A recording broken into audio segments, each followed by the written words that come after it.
Okay, once you're done with all your train parts, you're going to need to create an assembly. So I'm going to walk you through the process of doing that. Basically, what it involves is um, you don't want place from content center. You just want the place command. And you're going to start with the train body. Essentially, you place each part, and then you implement assembly constraints to make sure all the parts go where they need to go and that they can only move where you want them to move. So we'll start with the train body, and it'll automatically place one of the objects, and you can add multiple ones, which we'll do for obviously the wheel, linkage arm, etc. But in this case we only want one body.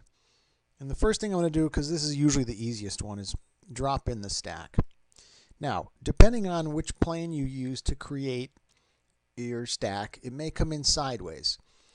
And I'll show you how to rotate objects in another, for like the wheels, etc. But essentially, you drop it in anywhere, escape to get out of that. You can always use the rotate command to rotate it into where it needs to go roughly. You don't have to go crazy with the rotation. Basically, all you need to do for the rotation is, I like to go to a 2D view, then select the rotate command, click on the object, and then you'll pay close attention to how the icon changes. When the icon changes into kind of a circle like this, now you're only going to rotate it in that plane that way. And if you want to rotate it, let's say, in another plane, then go to that two-dimensional view and rotate it like this. Okay?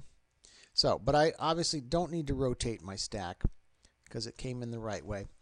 But we're going to go to the constrain command, and you're going to use the insert constraint because basically we're taking the stack and putting it in the hole, in the hole where it belongs.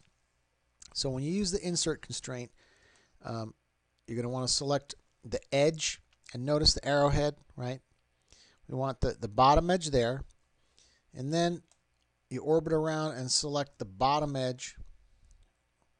If I zoom in, you might see it a little bit better right there, and you may hear the little noise, and that indicates it's properly constrained to where it needs to be. Okay, so there's your stack. Then the next thing I'm going to drop in is the cow catcher. Now this is the one I see students have the most problems with, because if your holes or your pegs aren't exactly precisely where they need to be, it's not going to work. So there's my cow catcher.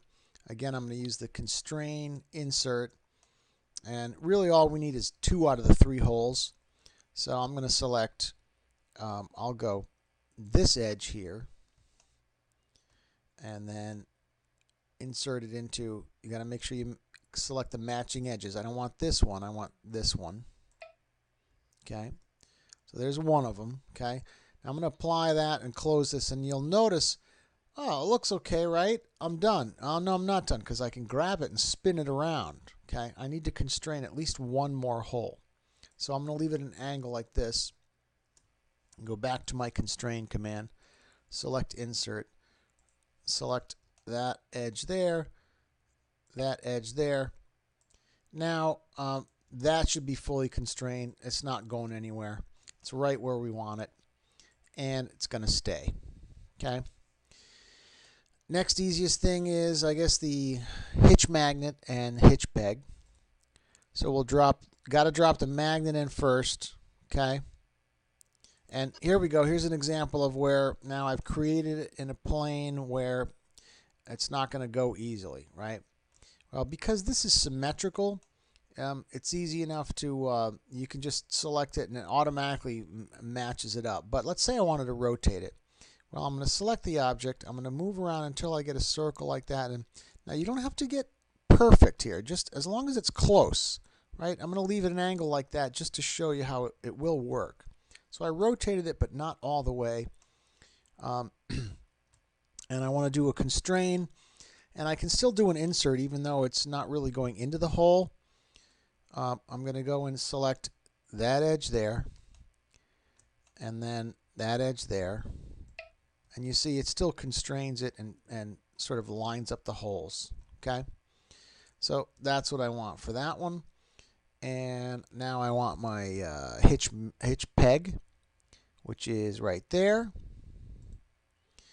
Again, this is one where you may have to rotate it, so you got to figure out how you want it rotated. And I can see that I need to rotate it in this axis, and then I need to rotate it in this axis. Okay, actually I think just this axis should do it. So I click my rotate command, select the object, move the cursor around until I get the icon that I want. There's the axis I want, and I'm going to go and click constrain, insert. I'm going to pick that edge there, which should match up with that edge right there, and we're done with the cow catcher, the stack, and the hitch peg. So I'm going to end this video there because the wheels and the axle pegs and the linkage kind of take a while, and I think it's going to be more than the 10 minutes. So I'll finish that up in part 2.